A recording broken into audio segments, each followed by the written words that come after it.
scandalous thing.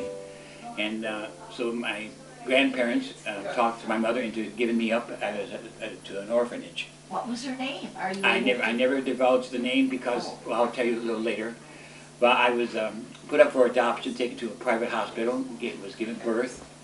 And then an Irish lady and a Greek man, George and Lenny, needed a child. She had a false pregnancy, and they recommended a doctor. At that time, you can adopt an Orthodox for a Catholic and a Catholic for an Orthodox. We're Eastern Orthodox, Greek Orthodox. My parents then adopted me. I was an incubator baby. Wow. In fact, the first set of clothing that they bought me was dollhouse clothing, a baby doll, because that's all that could fit me. Because in those days, babies were 10, 15 pounds. Yes. My mother's family came on the second boat from the Mayflower. This would be your adopted mother? My adopted mother. And about 2 or 3 years after their marriage, my father caught my mother in bed with his best friend, Gus. And they got a divorce, and I was one of the first babies that was given to the father instead of to the mother. Wow. So my father had the adoption papers, and whoever he married after that time, he never allowed them to put their name on the paper, so I was always my dad's. Wow. My dad then met Katina. Katina was a Greek woman who was an illegal alien into this country. She came in via France from Greece, the Greek island of Kalymnos, to Paris, to Cuba, and came in from Cuba on a sponge boat to Tarpon Springs, Florida, which was a Greek community. I was raised then throughout the 30s and 40s in the Greek town of Tarpon Springs. In fact, during World War II, my mother was again called into the immigration to be deported. And in her deporting act, she told the immigration authorities that she was an American. She had 2 sons that was fighting in Japan, and a daughter, and of course myself, about 9, 10 years old. The judge told her that he would try to make her an American if she would go to schooling to learn how to write her name and to learn how to, some laws, basic laws. I was to be her teacher. I was 9, 10 years old, as I said then. About 3 months later, we went to the immigrations again. It was the longest 3 months I ever spent in my life. My mother just could not write her name. She couldn't retain any of the knowledge. She only knew Greek. She never wrote or read Greek. She knew very little English and only wrote. She couldn't even write English or read it. So we went to the judge, same judge, and he looked at my mother. My mother was the most beautiful woman I've ever known in my life. She was a Greek Amazon. She was 5'7" and a chest of 44. That's quite bosom. Well, anyways, the judge said, Katina, now relax and take it easy. How many years does the president serve in office? 4 years, Your Honor. Very good, Katina. Who was the first president of the United States? She swelled up, her head up proudly. She stood and looked at the judge right now and she said, Christopher Columbus. I, needless to say, thought it was funny and rolled over. The judge never looked my way, never cracked a smile. He says, Katina, you probably are the most patriotic woman I've ever had in court. You are now an American citizen. So as far as I know, Christopher Columbus was the first president of the United States. So you were born in Chicago but went to Florida? Yes. Your father? Well, my father then, when he divorced his first wife, needed to find someone to be a governess to me. Katina needed a husband because her husband had reported her to the Immigration Society on her deathbed. So they both needed a convenient marriage. My father married her, that made her legal to stay in the country at that time, not to be questioned. And it saved him having to give me up to an orphanage at that time. An interesting thing about the orphanage, in 1955, Queen Elizabeth got married to Prince Philip. No, it wasn't 55. Would that have been 45? 48, I thought. 48. 55 you were modeling. No, 55. Well, yeah, I guess you're right. You're right, Kate. 45. I was in grade school then. My father had a governess for me, and because he was getting a divorce from Katina. And during that time, they sent a wedding invitation to Queen Elizabeth. It turned out that the governess that I had was Prince Philip's private nurse in Greece. So that's my only claim to low royalty. When did you first hear of Saugatuck? Well, it's a strange thing. I had a friend named Steve. We went up to Ludington to do fishing up at the Upper Hamilton and Lower Hamilton Lake. Fishing didn't bite very well, so we decided to call our vacation off by a couple of days and just took a tour of western Michigan. And we drove down to Pentwater, which was a cute little town, and we went down to Grand Haven, and from Grand Haven we hit Holland and thought how Holland was, the architect was Dutch, how interesting it was. Then we came to the mystical town of Saugatuck, and it was love at first sight. I saw the town, I thought I was in New England, and the people were so friendly. It was a bit of paradise. And then we went to have lunch at the Coral Gables, and Tom Johnson was the owner of it at that time. And it turned out that he was Greek. His Greek name Johnson is, as Kimball is Greek. And he introduced me to his father, who was from Greece. The next thing we discovered we had friends now in Saugatuck. So we had a double reason for wanting to return, not only to see our friends that we made, but also to see the town again. Each visit here brought that much more enjoyment. It's a strange place. Saugatuck is I think a state of mind. I wonder if it really exists. And I don't mean that facetiously. It's like Camelot. I mean, I've lived here now almost 50 years, and I still feel like I'm a new kid on the block. It's just, I've often said that I got married twice in my life. Once at the Masonic Lodge and once at Saugatuck. And I know that you, Katie, like poetry.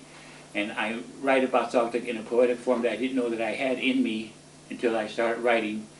And it's sort of in the form of Kudumanis, which he called words econ, meaning that the words flowed in. They didn't rhyme, but they flowed into the next one.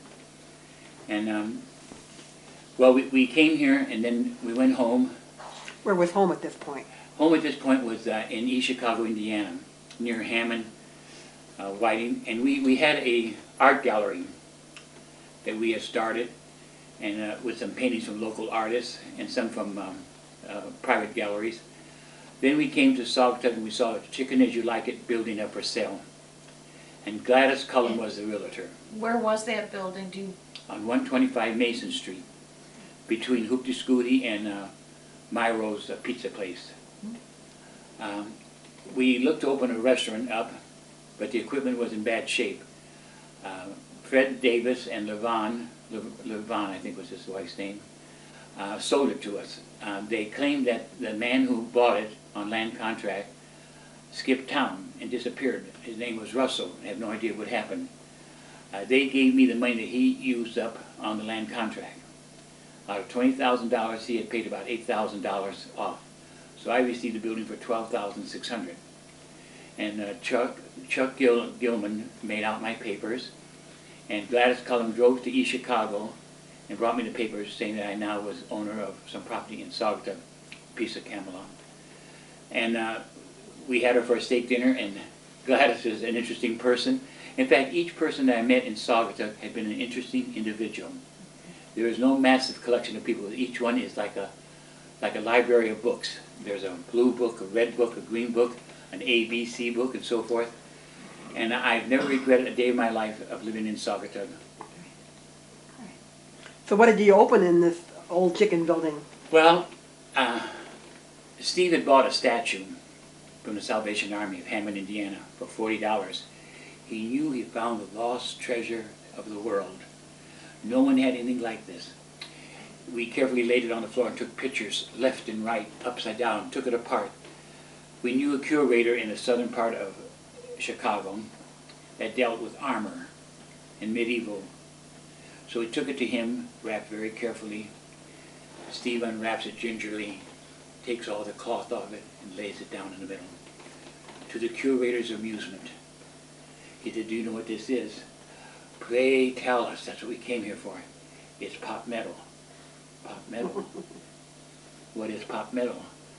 Well, it's a form of metal that they used when they made cheap statues, made reproduction like the plaster of Paris is today. You mean this is not a treasure? No, it's not. In fact, it's worth only about $10. And I paid $40 for it, the Salvation Army. With that, Steve wanted to sling it out in the garbage. I kept it thinking that it was a treasure to remind us that this is what started us in business. So then when we found out that the restaurant equipment was so bad here, we decided to open an art and antique shop. And we designed a sign. Took 15 minutes to design, 7 days to completely make by a new friend that we made, and his name was Fred. Fred Taylor. A tightrope walker from the Barnum Bailey and Ringling Circus Brothers man. Museum. Wow. Wasn't the only circus people we had in town. We had the circus lady in town too. Who was that? The circus lady Ted. The little lady on Maple Street that had horses. Bessie Blaney. Lacey Blaney was on Carnival. And in fact, that's what caught Mrs. Taylor's, Cora Bliss Taylor's eye, is the word art in our sign, which I'll tell you later about that. Also, Fred danced with Gloria Swanson. Was his Wow. about 15 minutes of fame. In Saugatuck? No, down in Sarasota, Florida. And what did you call your shop? We called it the port of call because we thought the harbor lent itself to be a port of calls. So that also gave us liberty not to only handle antiques, but to handle new stuff as well. So we were a combination of a gift shop, antiques, and whatever we found in between. Did you live above the shop? Yes, I lived above the shop, and the funny thing, we hired a man to run the store named Jim Paddock. I developed mononucleosis, kissing disease in those days, and I came to Saugatuck to recover from it. And I was only able to stay up 15 minutes and lay down a half hour, stay up 15 minutes, lay down a half hour. And with the conclusion of, This is his shop. yeah, Can we just show sure. this? This is his shop. This was a Christmas gift from Cora Bliss Taylor. There you notice the port of call, antiques and art. And this is me at a much younger age. And my little dog, Elizabeth, which John Polka has painted right on the side here. Elizabeth is one of the dogs from the Duke and Duchess of Windsor. Belongs to their breed. Okay. And this is the apartment I stayed up here. Good. Does bring back memories. Yes. Then about that same time in the early 60s, I decided I needed a day for myself, that I was getting too hustle bustle with everybody else's life, that I needed something of my own, that was my own private day. I could do what I want to do, go where I want to do, and not have to explain it to anybody. That was picking the Masons to join the Masonic Lodge. And it was my thing. And I joined the lodge, and I've been a member now close to 40, 50 years. That was, Ted, may I interrupt a minute and ask if you have any idea of how old the Masonic Lodge in Saugatuck was at that time, or is at this time? well, we are a takeoff of Dutcher Lodge in Douglas. Uh-huh. Dutcher Lodge started in 1868. Uh-huh. We started in 1876. Oh. We were 100 years old when the nation celebrated its 200th anniversary. Our Grand Lodge is 150 years old. Now, Masonry in itself is an institution that no one knows how old it is. It runs back into, some say to the Egyptians, some say to classic Greek. We know that one thing, that it was institutionalized in 1717 when 4 lodges got together and formed the Grand Lodge of England. And And it got here to America. and to Saugatuck in 76. 1876, Saugatuck did. Saugatuck, 1868 was Dutcher. And Dutcher had a unique Wonderful. history, better than Saugatuck's, because the Bible that they use is still Mrs. Dutcher's gift to the lodge. Wow. And they have the original furniture they have. Where do they keep that now? It's supposed to be stored among people's garages. I'm apprehensive if they can ever get it all back again, but they claim they have it stored away. Okay. Dutcher Lodge was demitted from the Fenville Lodge. No, Penville Lodge was started by Dutcher Lodge. When old man Dutcher, he was a teetotaler. When he didn't like see you drink, so he'd kick you out of lodge. He then got mad at Dutcher Lodge, which is named after him.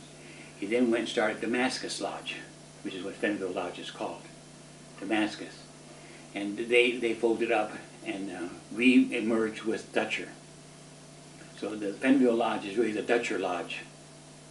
Oh. And I understand they're trying to get back into their quarters that have been remodeled recently, and there's negotiations between the city and them. How I know some of this is because in 1968, they celebrated their 100th anniversary. And Saugatuck Lodge offered to buy the paint to paint the building. Sort of was in need of a good paint job. Dutcher, is that? Dutcher needed a good paint job, and we thought for her birthday that this should be done. Saugatuck celebrated her birthday by making a cake by the French pastry in the shape of the building. Wow. And we took it there, and Cy Hall was quite active at that time. He's now deceased. Brought me out the lease that the village had with the Masons of Dutcher, which was a lifetime lease of 99 years, and they were to maintain the building. Well, I guess they neglected the building to the extent that it finally got shut down, and that's why the Masons are asked to come back down. Now, Saugatuck Lodge was known as a party lodge. We still are the party lodge. We do things differently. In fact, we are a rainbow of people. We have various styles of life, various colors. Our lodge is one of the most open lodges in the state of Michigan. Wonderful. And the lodge, when you first joined it, was located? Oh, located, well, this is the third temple that they have. We call our lodge's temple. And there's some explanation, people will get confused. We're not a Jewish organization because we say temple, nor are we a Christian organization because we say temple. To join to be a Mason, you must be 19 years of age. You must be freeborn, which was an English cliche. You can't be a slave to a master. And you must believe in a supreme deity. Those are the only qualifications you must have. Now, we use the word temple because we fashion our lessons after King Solomon's temple. We are interested in building the temple of man. The Masonic Order is not a charity organization, but it makes its members charitable. And it has meeting rooms. And when you first joined it, they had the meeting rooms in downtown Saugatuck. Yes, down above the Leland building. Mr. Leland was a Mason, and he designed the building for the Masons. The second floor had, in the front foyer, was a dance hall and a band shelter. In the back of that was the lodge room and the kitchen. In 1968, they had a fire there. A minor fire, but enough to do some damage. They then began seriously thinking about where they're going to build their third temple. The first one was above the Flint building. That's where Kilwin's ice cream is now. They met on the third floor, along with the Methodist Society. Rented room from them. And they got moved into the Leland building when it was completed. When they started to complete this one here, it was 1970 that they decided to build a pole barn. They had $10,000 in the bank from the Kruger family that raised it through the corned beef dinners every year. We still do have the annual corned beef dinners. And we had 10 brothers signed a loan from the bank to each get $1,000. So that was now $20,000 we had. We had about $20,000 more to collect. And Lynn McCrae, who was the village president, now we're going back to 1970, and Bob Tapp had an antique store, and myself was on the committee to raise money. Lynn McCrae being one of these flamboyant presidents, he had owned hotels in the East, and he and Bobby were quite a pair. He would go around and asking people, "How'd you like your boat slip today? Pretty nice, isn't it? How about $100 for the Masonic Lodge?" And he'd collect all this money from these people. And we are indebted to the citizens of Saugatuck because they bought our building for us. They paid almost 2/3 of the cost of the building. We then had talented local people finish the inside. And we just now completed the renovation thanks to Bob Taft's funds that he left us. What's the story about the sign in front of the Oh, the square and compass? Yes. Lynn McCrae and Bob Taft went to Grand Rapids. And there was a fire inspection going on that week. And fire inspection those days checked your attics to see if you were didn't have any fire hazards.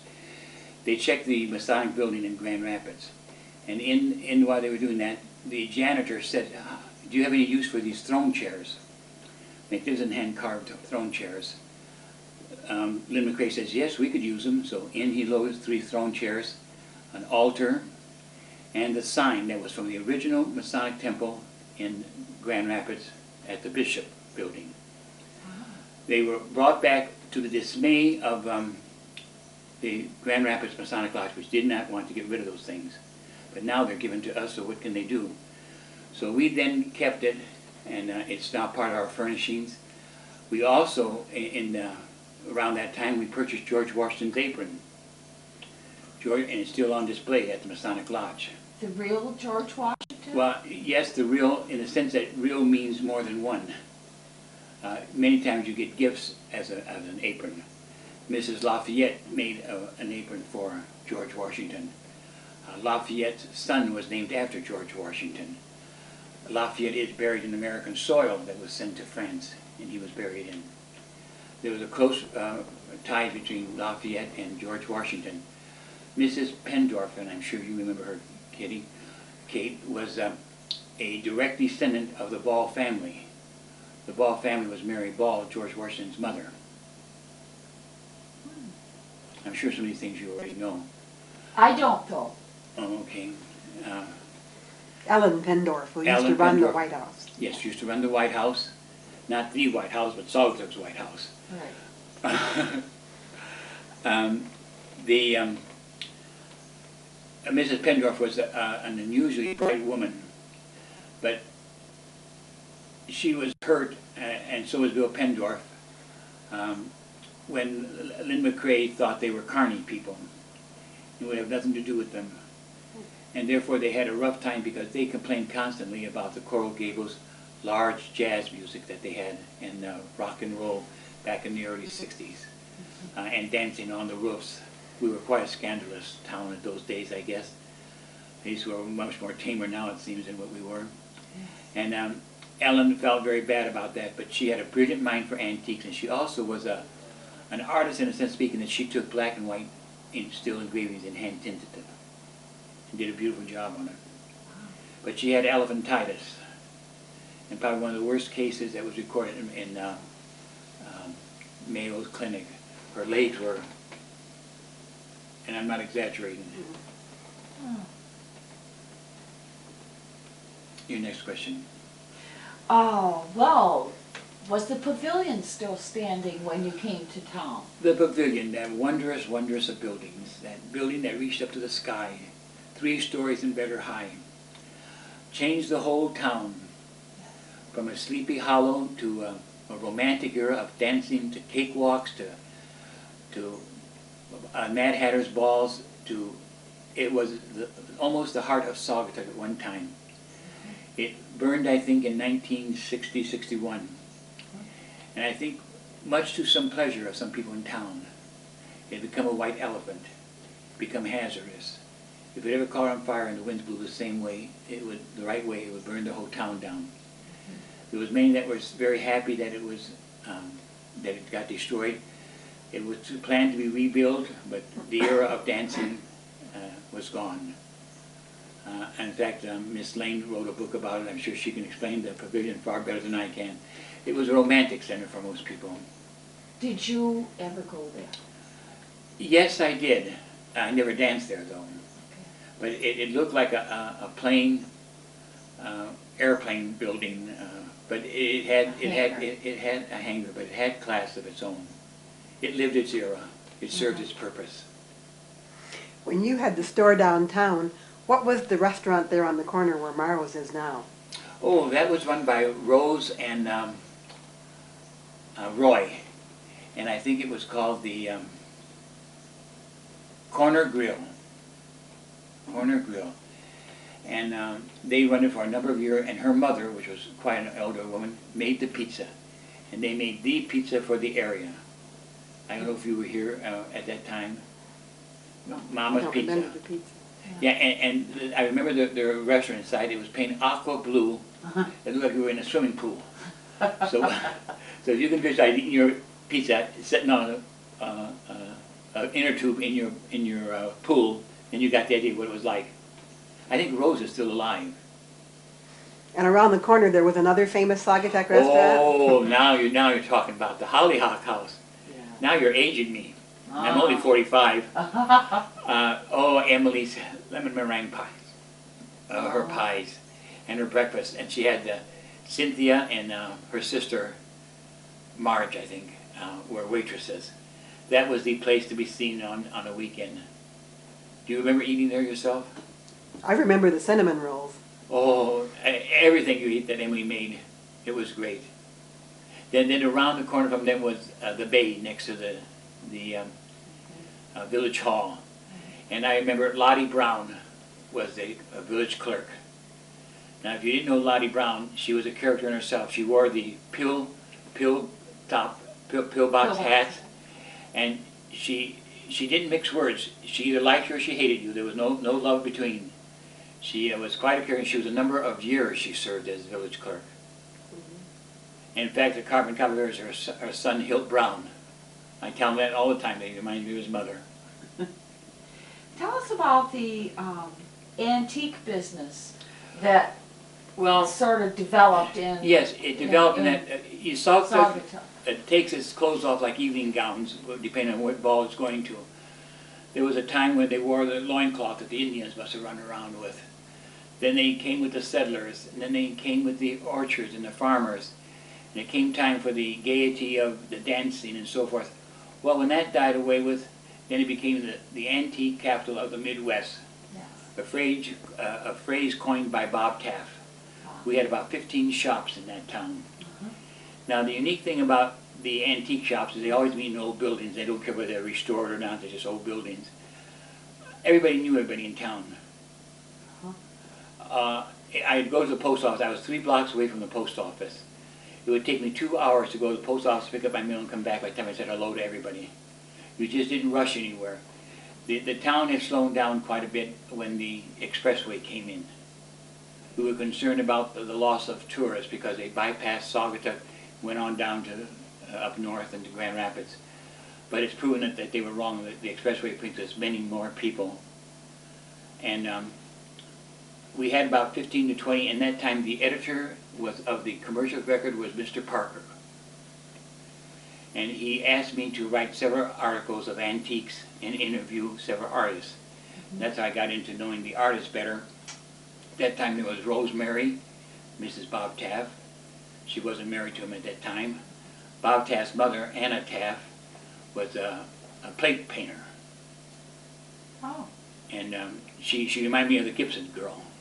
She always was very proper and very, she like Cody, had limited amount of friends. There was Ruth Turner, and there was Ben Collins and his wife. There was the Wallaces they had near the cemetery.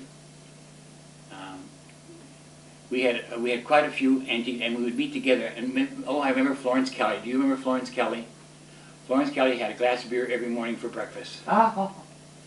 And she had some of John Polka's most beautiful paintings I've ever seen. I wish I'd had some of the lilacs.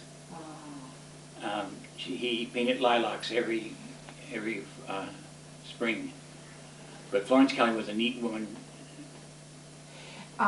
So the antique, didn't we used to have big antique fairs here? We had an antique show, it's called, at the schoolhouse run by Bob Taft, and his helper then was Chuck Shoppy. Chuck Shoppy used to be, his father was an antique wholesaler, would go find the antiques and bring them to the shop. Talking about that, I'll give you an interesting thing about one beautiful summer day, a lady from Grand Rapids by the name of Arlene, that's all I knew about, a redhead, gorgeous woman, came in for me to buy some antiques that she had in a little box. She had a doll and a book and a doctor's case with the medicine still in it, and a couple of little small things. She asked me $75 for the box. I said, I didn't know anything about dolls. Take it, it's worth $250. It just needs to go to the doctor, the hospital, doll hospital.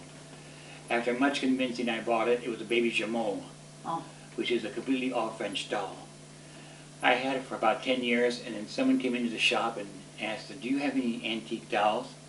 I mentioned I do have one, and it was dusty. It's been laying in the corner now for 10 years. Would you like to sell it? When she saw me going up to the apartment to get it and to come down the steps, her eyes turned as big as saucers. She says, how much do you want for it? I said, I never thought of selling it. How about 3? I said, oh, I don't know. It was worth $250. And she says, how about 3.5? I said, well, okay. She wrote the check out, $3,500. Wonderful. They just amazed me. It still does, but it's a true story. And that's not an unusual story. That happens so often that, because the antique is such a vast business, you cannot learn everything about everything. Same thing about paintings. I sold one the other day, and I didn't even know the guy was famous. Harry Roseland. What about, it seems to me that Saugatuck doesn't have as many antiques now. It's as though we've been taken over by the artists. What do you think accounts for that? Well, I don't know if we don't have as many antique shops. I think that the era of antique hunting is down limited, because at those times it was a rare thing you wanted to do what the fashion magazines were saying, to put a Tiffany lamp here and this and that. And we moved on to another stage. Now I think the reason now that we're more exposed to art is because it exposed itself more. There's always been a great number of artists here, very talented book writers, very talented dancers, but they were not exposed as much today. Today we emphasize our artists. I understand some 40 or more artists live in the immediate area, give or take, and some that I don't even know the names of, and do very good work. In fact, I read recently in the commercial record that we're one of the 8th largest art colonies or art suppliers. That's quite a comment for a little village of 1,000 people. Yeah. And take like Douglas, you can't find more beautiful sister cities than Douglas. And that's only been built up in the last 5, 6, 7 years. And whoever thought Douglas would ever wake out of the sleeping mode? Yes. And now, and the two cities still have enough contrast to make them interesting to come to see them together. Speaking of artists, how did you meet Cora Bliss Taylor? Well, Cora Bliss Taylor. Now that's a name, Cora Bliss Taylor. That conjures a much serious thinking. Cody, as I called her, to her friends she was Cody,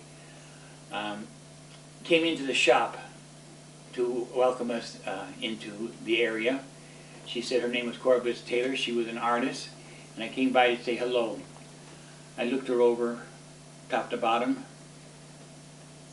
She looked like an elegant bag lady. She had a white blouse on with stains of oil paint, and a hat, the silliest thing I ever saw in my life. When was this? This was about 1962, 61, and I couldn't imagine how you can abuse a hat any more than that hat was abused.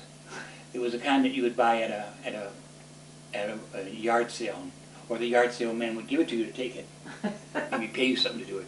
She'd take it to her home and she'd twist and turn it until she got it just the way she wanted. Then she'd sew some flowers on it, some sequences. But let me tell you not to be unaware that once when her head and hat did meet, it was a sight to be seen. It became her signature. It became an honorable thing to wear. She wore it with pride and dignity, and no one dared challenge her. A sight to be seen is to see her walking down the street with 10 little ducklings, her little students, going down to the riverside to paint. You knew you had a Norman Rockwell painting in the making. Her students called her Mrs. Taylor. Those who were not her students called her Cora Bliss Taylor. She came in, she welcomed herself in town, and we became instant friends. We did things together, socialized. She invited me over. She loved Mexico. She used to go down to Mexico during the winter months and paint. She fell in love with Mexico, and I write a little bit about her in in my book. The reason I'm saying this book now, you maybe wouldn't know what we're talking about when we say a book. For about 3 years, from about 67, 68, and 69, Cody wrote me letters during the winter months when I was in Florida. And her letters are haunting. They're haunting me to present day. They were letters of all of her feelings, all her innovations. She talks about her philosophy, about the cruel American government that was in the Vietnamese War that was killing these innocent children, and she could do nothing about it. She was opinionated, and there was one couple beside myself that was close to her, and that was Mr. Joe and Val Liggett's. Now Val was a powder maker, threw the clay on a wheel and made pots out of it. Her husband was an attorney in Muskegon. They had a summer house here, which they stayed. In fact, I said that one thing about this couple, they were the most unusual couple I've met in my life, because Val put her husband in first place next to her children. Val's husband was her lover, her husband, the father of her children. He in turn put her on a pedestal that she came first, then the children. And with that idea that they each came first in each other's life, they allowed no one to visit them on weekends except if you had by call. None of her children could just drop in, or none of her friends could just drop in. It was by invitation that you came either on Friday or Saturday or Sunday. In the course of our friendship, which I met her through the shop, Cody and I became visitors of every Saturday, Friday night. She would have a martini made, and the ultimate in dinners in those days was a T-bone or porterhouse steak with a large baked potato and a good crisp salad, and a martini or two. And she was quite a philosopher, and we became close friends, and she's mentioned in the book quite a bit. And during the winter months, Val would check in on Cody that she was doing all right. Cody at this time was about 80 years old. There's some controversy as to when her exact birthday is. Some say 1895, some say 18... what was your date, I think, Kate? But it's irrelevant. She never talked about her age. Fear the man who mentioned her age. Age was a timeless thing. We talk about our present state of mind, and we don't talk about years. What did she ever go out, or did you hear stories about Cora going out to Oxbow? Yes. Was she recognized by the Oxbow people? Well, I felt in the years that I've known her, and it's been now close to 50 years, 40 years at least, that I didn't think she was duly respected for the talent she had. Now I say that sort of on a biased sense of the word because I was so close to her, but as I started to write the book, very few people know about her. They know of her, but they don't know hardly anything about her. Now she did that partly to herself. She was very aloof. She believed she was a professional, and she was a professional. She did win the awards that are attributed to her. Recently, she got the Michigan Governor's Award. She was standoffish. She wasn't ever asked to teach at Oxbow then, to your knowledge? No, as far as I know, she never was asked to teach there. The way I felt when she told the story, that when she won the Chicago Award back in 1925, I think, in 1930, she won 2 major awards, the Detroit Museum of Art and the Chicago Art. She claimed that the men were very disappointed that a woman won the award. Women are not artists, they're Sunday dabbers. And she broke that ice. And Carl Herman was very much disappointed that he didn't show better. She also was one of her pupils, was Herman. Herman was Cora's student? Cora Bliss Taylor taught him. Well, he went to school with her. And He went to school with her? Went to her school. Okay. She started a school here 50-some years ago, down at the on Holland Street, near the grist mill. I think Frank Van Antlik, the antique dealer, lived there for a number of years. Then her second house is on Mason Street. But she felt that she was not. She wouldn't join the art club. I passed out some notice that we give her some money to help her because she never seemed to be financially rich by any extent. In fact, I think she was rather on the poor side than on the wealthy side. She Jane Van Dis and myself made a proposal that we buy some art supplies for her starting up her school each year, and we did. We gave her $100, $200, something like that. And I asked her one time, I said, Cody, why don't you join the art club? They do so much for you. No, I'm professional. They're amateurs. Now, I've heard stories that she was the first woman accepted into the Smithsonian, woman artist. Did she ever say anything about that, or have you heard about that? I'm dubious of that, because I think had she done that, I think she'd been more well known throughout the area. Now that she's dead, hardly anyone knows who Cora Bliss Taylor is except the immediate area. Such as my book that I'm writing, I'm sure appeals only to the Saugatonians than it does to even to the state. I don't think they've heard of her. I'm in contact with the Grand Rapids Museum, and they do research for me. There's very little they know about Cora Bliss Taylor, and that's only 40 miles away.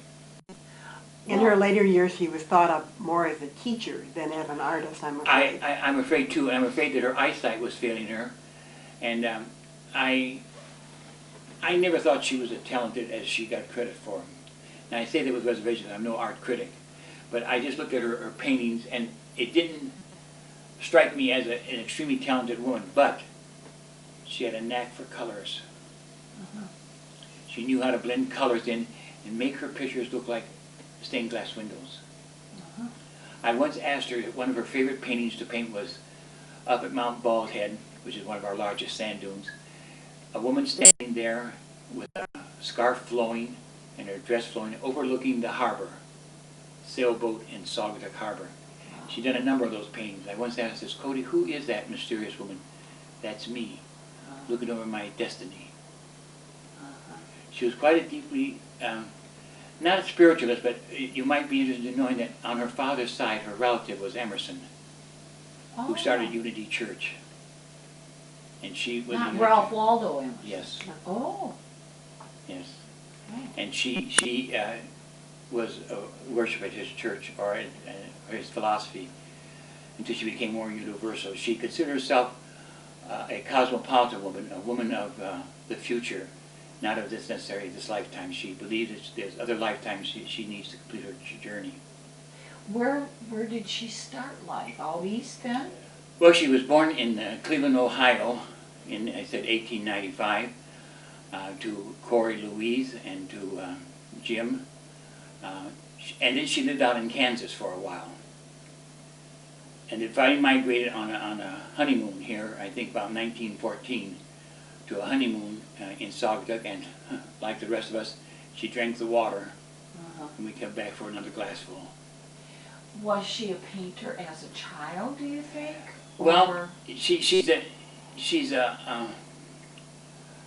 unusual girl. She traveled with her uncle and aunt, Uncle Gustav and Aunt Belle, and he was sort of either a semi or a good chef, and he'd go to various restaurants and cook. So she had quite an experience with going out into social life. She went to New York for 9 months, and she saw her first opera as a little girl. And she was with her aunt and her mother. They had a box seat. So obviously the aunt had money. Cody's father was, I don't know what occupation it was, but her husband was a lawyer from Chicago, an older man. In fact, Jane, their youngest daughter, was born when he was 72 years old. Oh my. Did he have money, I wonder? I don't know that, but that's quite an age span. Yes. And that was told me by her daughter. Jane gave me that information. Where does the daughter live now? She lives in Kansas City now. She had 3 daughters, Flossie, Hope, and Jane. Jane now lives in Kansas City. I suppose she's around 60 years old. And her sister, Hope, which was in a mental institution for a number of years, is 85 years old and doing relatively well. Flossie, according to Cody, was murdered by her husband, Flossie's husband. Now, there's no evidence of that, and that's just a remark that she made periodically, and how true it is, I can't even verify for you. Wow. But it was an unusual family, and she She allegedly at Were the, the girls raised here then in Saugatuck? yes, they were raised, but it was a bitter raisement. Cody found only relief in art, and art in quote words. Her escape from reality was to go into the art world. And she would take her canvas sometimes and put her, in fact, one time I talked to her about abstract painting, which I think is the worst painting in the world, that scribble, until you try to find out what it really meant. And when I learned from her, was that how do you paint love, emotions, feelings, hatred? You can only do it in an abstract form. Then it begins to have more meanings. One thing we did do when I was here in the early 60s is that we were going to start a society of culturing ourselves. It was going to be Joe Liggett, who was a Shakespearean buff. He'd quote Shakespeare like a Baptist minister would quote the Bible. He knew a word for everything. Val the Potter, the philosopher Potter, and Cora Bliss Taylor, the renowned artist, and dumb old me, who didn't know very much of anything, still don't know too much about things. Well, anyways, we decided to have our first meeting. And our first meeting, we changed our name to Friends of the Art. And we set up our table for 5 people. The guest had an empty chair, and it was to be that guest who we talk about that night. And the first one was Whitman, Carl Whitman, and that was my turn to talk. Walt Whitman, and we would talk to Mr. Whitman like he's right here. And we would all learn our lessons. One would give a poem of his, then the other one of us would decipher what the poem means. And we did that with we did that with Marie Callas. We did that with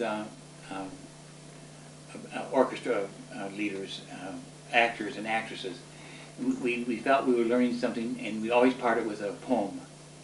And that was very interesting because I think that's where I got my culture for appreciation of the arts. Well, it's marvelous. I'm surprised the club didn't grow. Well, I think we didn't want it to grow. I think it was a selfish thing on our part.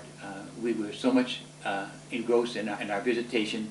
And I'm looking at Kit Lane like she's a guest now, and I can visualize we had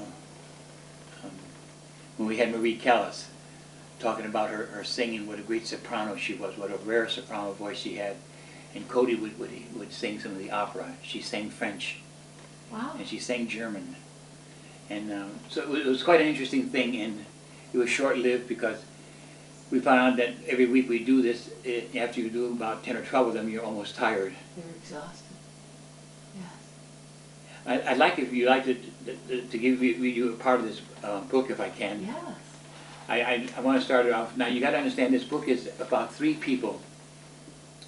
It's about a young man who falls in love with a village. Mm-hmm. And an older lady who falls in love with a younger man, in the sense of maybe a mother and father, or a mother and son relationship, and a relationship of the combination that this made. And first, in order to start you off, I talk about Saugatuck. And I run a parallel between the age of Saugatuck and ourselves. So bear with me. Saugatuck, to know Saugatuck is to know Cora Bliss Taylor. Saugatuck. What a mystique lies within your name. Saugatuck, my Saugatuck, small in size, large in heart. 150 miles from Chicago, a little over 200 miles from Detroit, and just around the corner from the rest of the world.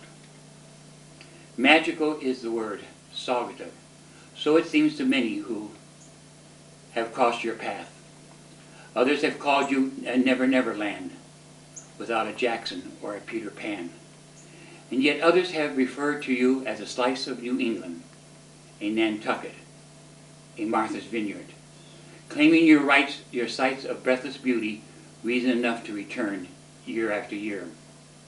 Claimed by all, a resort with a statement, a culture center for both professionals and amateurs, a culture center for intellectuals and artistic minds. She is a beautiful village in her serenity and tranquility, offering her guests the best. Beautiful. And I like to, that goes on, I want to play to you part of the ending, if I can, of the first chapter, because this explains what I've been going through.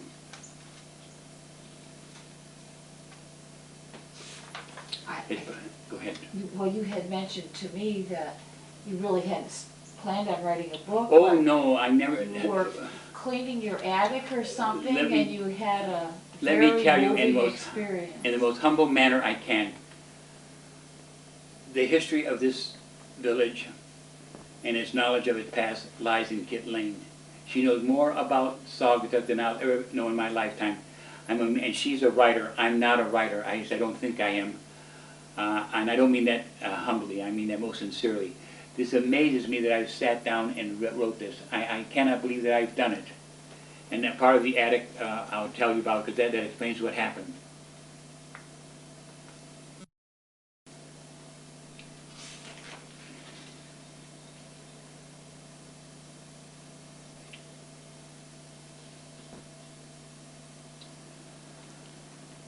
My thoughts drifted. I'm tired. Questions upon questions being asked. Is it time to sell my home? 25 years on the lake shore brought a multitude of acquaintances. Cody would have replied, 1,000 acquaintances would not equal one friend. My thoughts continued. Each night death approaches. Nearing my God to thee. One by one the treasures of my life going under the auction's gavel. Never to be seen by these blue eyes again. Gone are the memories and the treasures once so familiar. A yard sale to have? Might I find a thing or two? On bended knees I climbed to the attic. The evening sun brought comfort to this search as it peeked through the window roof. There I looked upon memories of yesteryear, of yesteryear's Christmas, a broken ornament here and there, a burned out set of white lights hanging sadly from a doorknob. The angel with no halo, a toy car with no wheels, Barbie doll with no hair. Sadness and enjoyment while remembering unfold in the webs of my mind. While daydreaming, glancing into space, my eyes did like magnets fit unto behold a box laying in the corner of the room. A wooden box hidden. Whenceforth it came, I do not know. Undoubtedly a long-lost treasure, I don't know.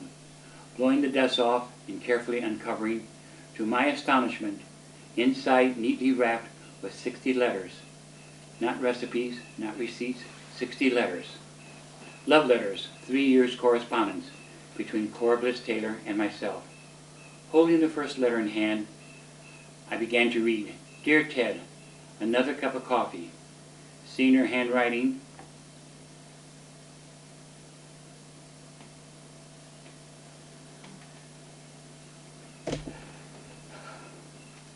Would you like to? no, brought tears beyond control. My voice weakened, and suddenly her voice appeared, strong and clear. She appeared. Please tell me I'm imagining it. I rubbed my eyes once, twice, a third time. The image didn't leave. I'm losing it. I lost it. Can it be possible? Dropping the letter, retrieving it. Darkness filled the attic. The evening rains began, thunder and lightning. That was all I needed. I ran down the stairs, poured a quick shot, stayed up all night with one eye open. I spoke to no one of this. Should I place it in the book? We made it, chapter 1, and a voice from the attic says, I'll have another cup of coffee. What's so beautiful? Well, it became haunting because it seemed like I began to feel like Martha and Mary when Lazarus was risen, that I had risen her from the dead. What do I do with her? I also did that with Cody, with Val, and with Joe. And as the story unfolds, it becomes difficult because every morning I wake up, good morning, Cody, you want your coffee now? Glass of orange juice. And it was amazing when I got answers to questions I've been asking. I come to the discovery after writing the last page, and it was interesting, if I may quote the last, if you allow me. This helps me therapeutically to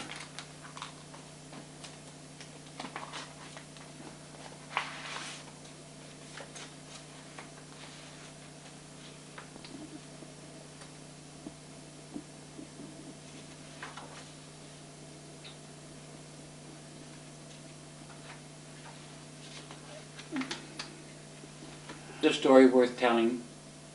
Our friendship continues. Like the golden rings worn, it has no beginning and no ending. To be continued. She has returned. I returned her to her domain. My duty now to shut the book. The sun is setting over the great white sea, Lake Michigan. The Grand Kalamazoo bides good night as it gently rolls along the shoreline. Saugatuck riverfront slowly appearing, ever so bright. Maybe I was wrong. Maybe there was a bright star announcing Cody's birth. It was shining now. Saugatuck just as the brightest star blinking tonight. The end of any book is sad. Sad because of these past months. I have lived and relived an era long since gone. Having searched the attic of yesteryear memorials, I found much more than I deserve. Cody letters gave me a new second chance on life. My faith restored. My God, you have not forsaken me. You have made the impossible quite possible. Experience in writing, does this book afford me the opportunity to revisit old friends? Our minds and memories often fade. Voices we hear or thought we heard seem far away. The smells are deceptive. Even knowing that the coffee you were drinking with Cora Bliss Taylor might have been a figment of your imagination. Or was it? Listen to the whispers of the quiet winds as the soul of man opens and reveals that of which he thought lost never was. Our loved ones are always with us. These pages of truth do tell. As best I can recall, the story, intertwined with friendship, conquers all. A second chance to live was granted, and he wept. Goodbye, Cody. Proverbial love, both unselfish and unconditional. Best describes you, dear Val and Joe. I have said our goodbyes, fond memories, return as if today. I take this sixth chapter to be written. I took 6 chapters to write it in the Corbus story, because as a young man I was taught that God created the heavens and the earth in 6 days and rested on the 7th. I'm asking for equal time. I wrote the book in 6 weeks, 6 chapters, and now the rest on the 7th day, so that you could enjoy the poems we so enjoyed, and especially Cody's favorite. I too must say good night. Thanks for reading. Reached out and turned the lamp off, and the voice was heard. Want another cup of coffee? Oh. That's this book. Oh, wonderful. What a legacy. Sorry for the tears. What was your favorite poem? Mine was the shot that was heard all over the world, crossing the bridge that started the Revolutionary War. Hers were the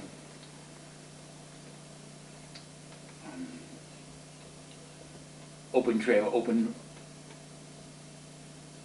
oh, and I know you know it.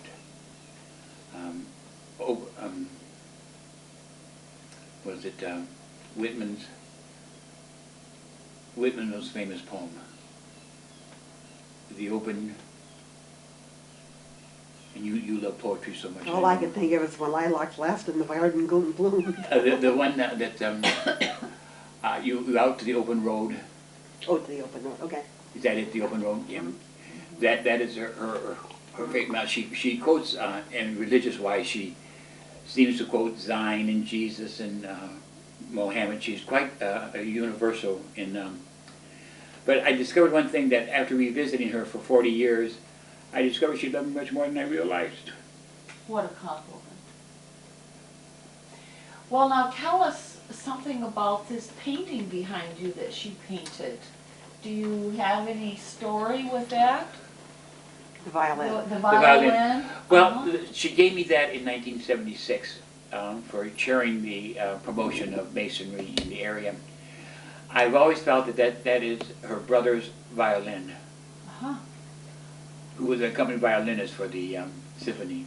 I wrote to the symphony asking if they'll send me any name of the composers, compositions that he did. And I haven't received it as yet. Uh-huh. So her brother was an artist Well, in the field of music. that's controversial because, like Miss Lane, I don't know if she really had a brother. She mentioned it in 2 or 3 of her letters, which would sound like, why would she mention this? She had brothers. But nowhere in the family do I hear it mentioned. In fact, none of her letters mention her children at all. They're just a little hint now and then of a child's name or so forth.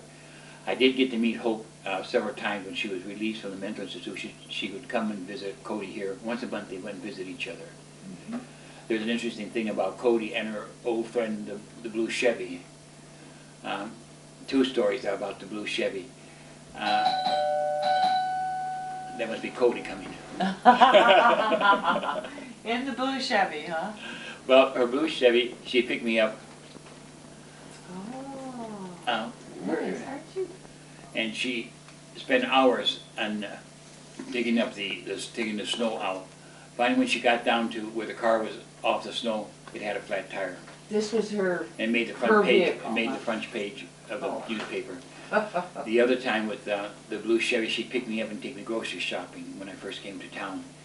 And she, like Lottie Brown, our village clerk, drove in the center of the road. Uh-huh. And talk about having fearful. Driving in the center of the road and talking about the Vietnamese War is not a good subject. The purple folder. Okay. Fine. These here, by the way, that he brought, that's Bob Rodriguez. These Uh-huh. here are slides that I got from Simmons. Do you think you want Simmons from The photograph. uh-huh.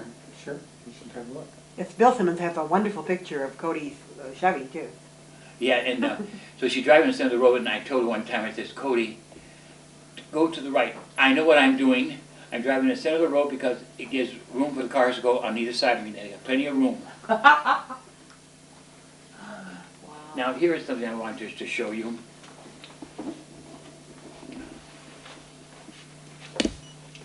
I don't know if you have this picture.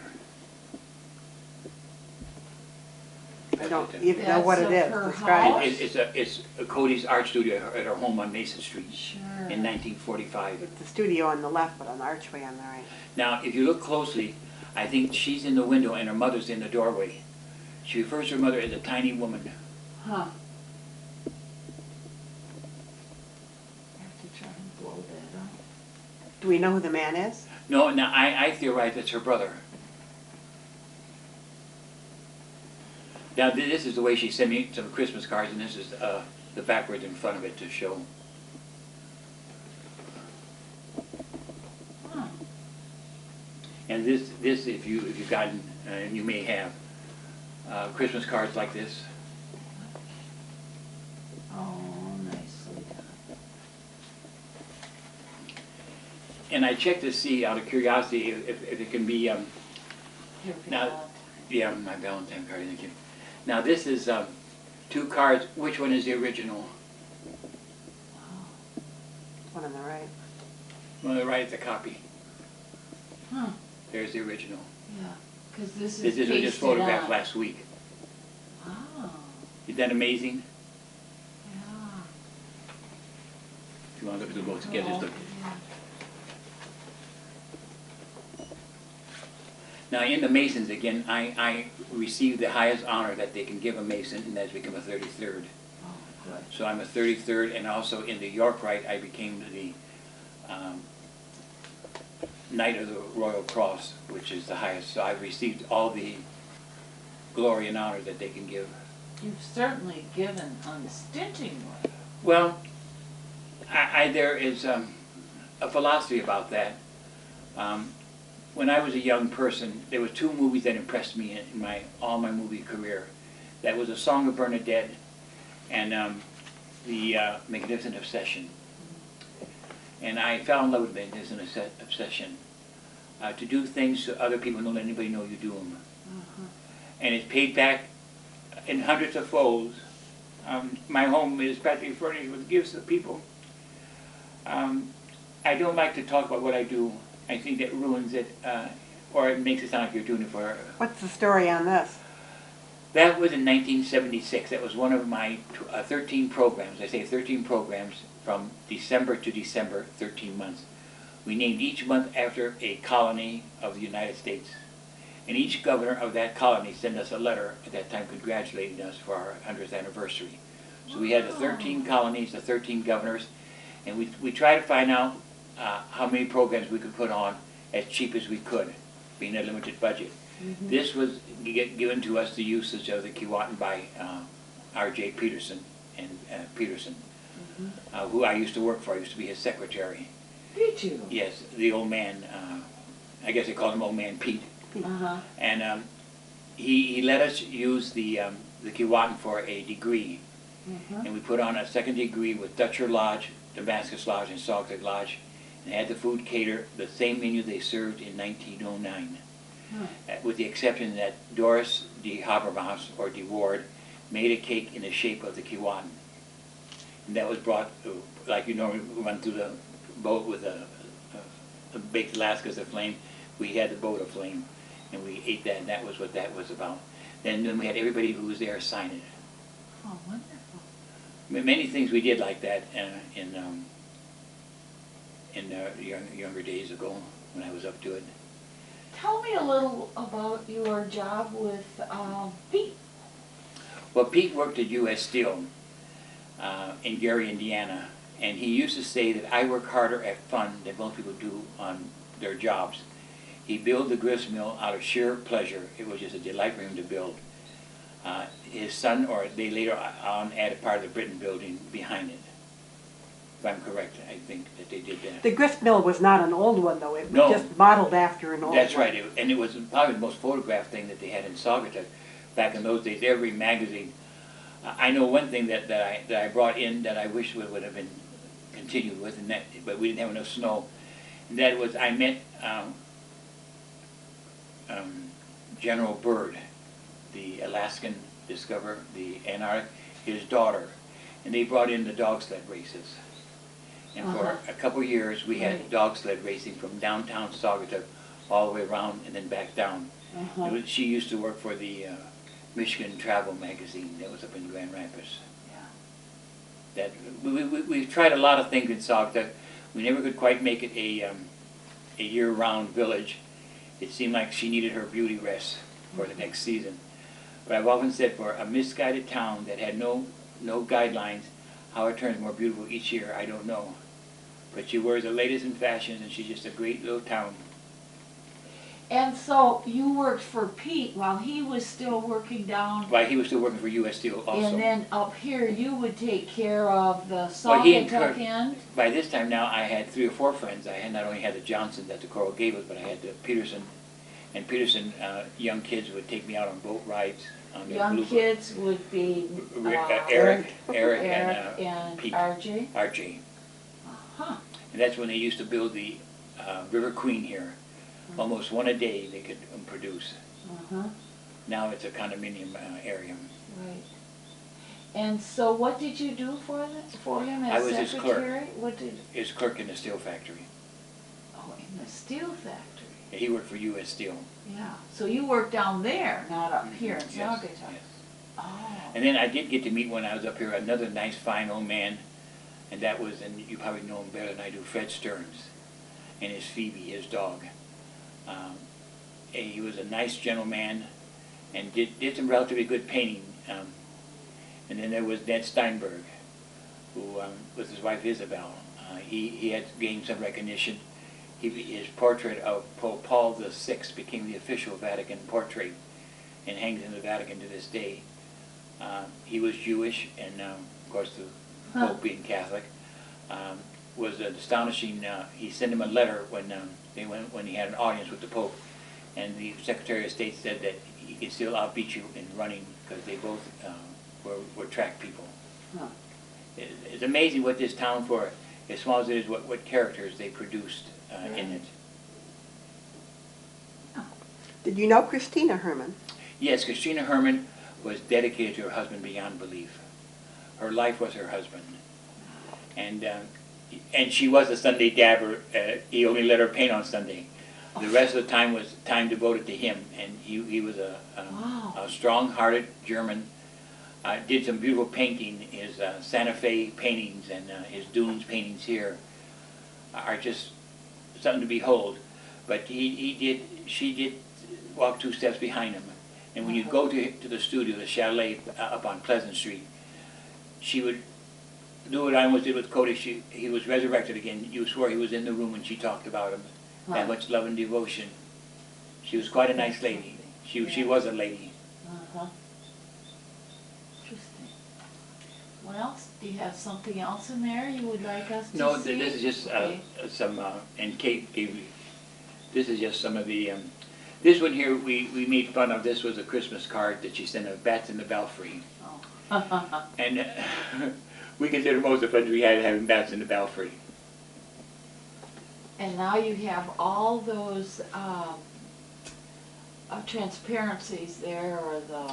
Yes, The am I saying the correct name when I say 35 millimeters. Simons? Bill Simon. Bill Simons. Uh-huh. I came across those by his Ruth, was that his sister? His sister Ruth. She called me up one time. She said, "I want to give you something." And I did a story in here, and I was hoping I could refine again. I did a story with his slides, and I wouldn't know which ones they are. What now. are they pictures of? Orchards, trees, flowers. I haven't looked at these for 40 years. But I did a set in here somewhere where I did a set of 2 seagulls meeting on Lake Michigan and finding the opening of the Kalamazoo River and flowing up the river and landing in Saugatuck, and did a season of Saugatuck with the birds here all season to show what Saugatuck was like. And this was by 1955. It's in one of these bundles here. Well, if Now, Dick... here is churches. Uh-huh. So Dick might like to scan those into the computer, and then you could have them back again, but he then could sort through them. Now show that to Katie Shebang. Yeah. I've got the hot seat here, you maybe move up.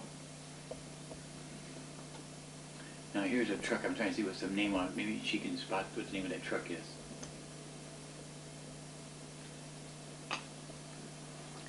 These are pictures of the old road rallies. Oh, good! Is it? Did you go to any of Oh, those? here, now he does have, now here he has, you're right. Here he has a slide called Antique Autos. Mm-hmm. They must be the ones that first came here. You mean the ones that are, that used to take place out at the old Preeb farm, or the... No, that was car racing around an oval. They would used to have road rallies, Oh. sometimes with antique cars. Oh. That's interesting. Yes, we would like very much to be able to scan these and then give them right back to you. Yeah, because I imagine there's some nice treasure ones in there. Yeah, here we thought we had all Simmons. Simmons pictures, and here's this big bag of Yeah, slides. put it we in the didn't have. I wanted to see if I can. Quite a collection of. Yeah, There were some I haven't seen, but Well, are there... Here is something here. Jazz Village. Jazz Village. That must have been when we had the first jazz with Richard, what was his name? Had the Island Queen. Hoffman? Didn't they put on the first jazz? They did. They had something to do with the jazz. They were more the showboat people. Oh, here, now, see, I haven't looked at these for so long, I didn't even know what I have. April of '76. See, those can't be Bill Simmons. Be April '76. He died in '60. Well, some of those might have been, oh, you're sure that you read the date right? I think I did. Flower basket. These are the sort of things that we really need. Good, okay. See, then it was worthwhile coming. Well, oh, yeah, right. Well, yes, we wouldn't want to waste Right, we our couldn't time. have missed any of your stories here. Are there any other paintings or objects throughout the house that you would like us to capture? Kalamazoo Lake Bridge.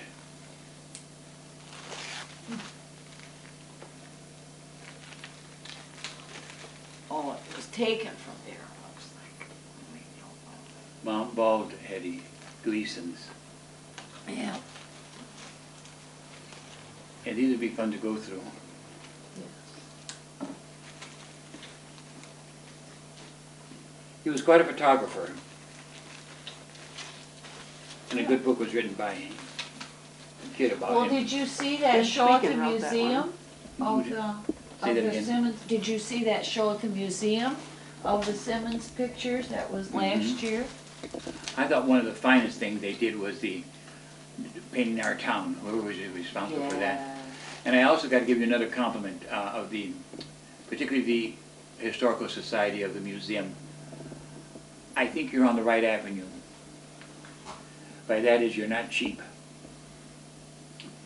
And Well, what I mean by that, free. well, no, what I meant was the quality of printing that you're doing, such as Paint Your Town Red and such as the other books that I bought. Your $100 book, you wonder how you could find 1,000 people to buy a $100 book or whatever it is. You found them and they're there, and people appreciate the fine work that your committee has done on it. I'm impressed with what's done. I never thought that you, well, this year, for instance, I wrote to every state in the union to send me their catalog on why we should tour their state. Getting 51 replies. I still say that Felicia did the best job of promoting Salta than any artist of a travel magazine in the United States. Amazing. That's It's nice the to truth. hear. It's the truth. Uh-huh. I don't know if you feel this way, Kitty, but Katie, it's the truth. Yep, she's talented. Oh my, and on the back there's some nice material. There's Cody in her hat. Yep.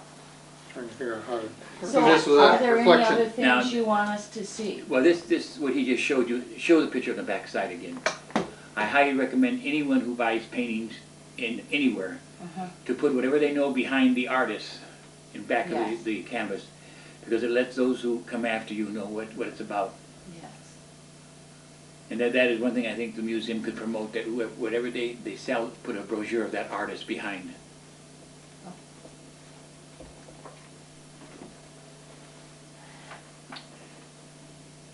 Now, what's this large painting right there? That's the first painting I bought in my life. Oh, wow. And I paid the astronomical price of $25 for it. Oh. It was wasn't marked- in that frame, was it? It was in that frame. It was marked $50. Wow. I bought it for $25, gave me half price on it. I then found out that H. Wagner is the artist. The Chicago Art Gallery, or auction house, was selling a duplicate picture of this, something similar. I found out that he's a Czechoslovakian artist, one of Austria's most prominent artists. Oh. They want me to donate it to the museum, Which museum? Austria's National Museum of Art. Oh, really? That this one up here kid, is what they call a, the young boy, is a traveling picture, where they took it from farmhouse to farmhouse and they paint a head on it. They have the body already painted, all you do is you want a picture of your son, they paint the head on it. And did you get a picture of that famous Czechoslovakian painter there? That one down there with... Now, an interesting story, there's a lady in our church, Joan Dallas. She's a librarian, and she cataloged all my pictures as they do an official catalog. And much to my amazement, in fact, I should show you one that you'd be amazed, I think.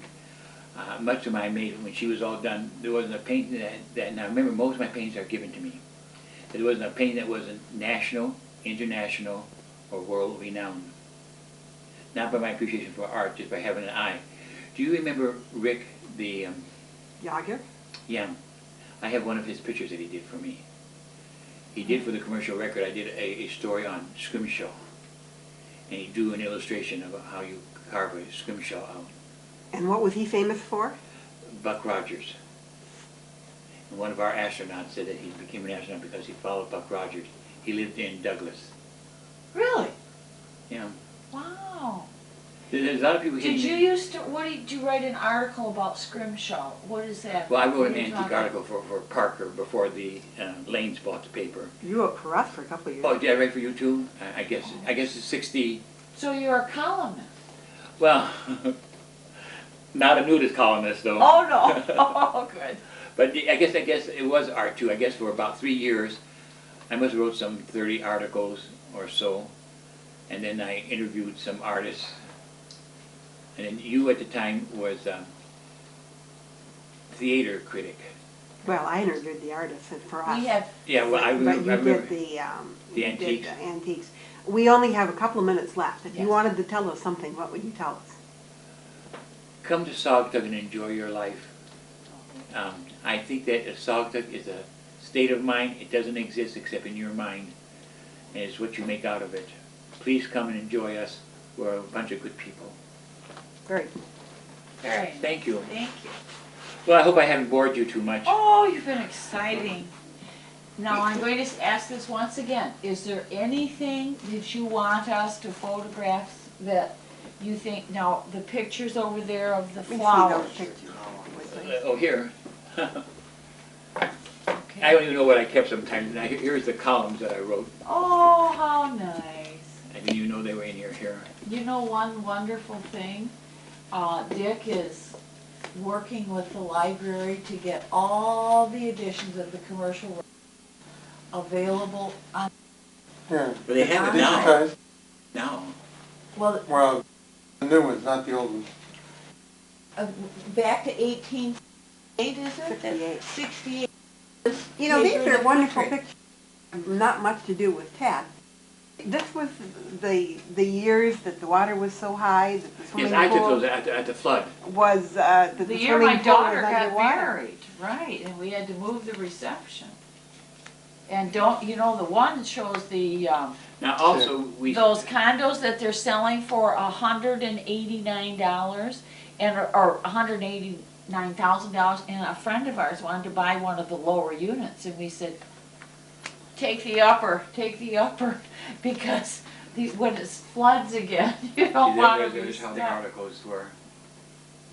Half of Antiquing water and stuff. sheds underwater. Yeah, I took those pictures. Is it 86 or something? You don't say when it was. 86 was the year of the Here's floods. the Terry and the papyrus that he did. Oh, wow. I didn't even know I had these. Uh-huh. Wonderful.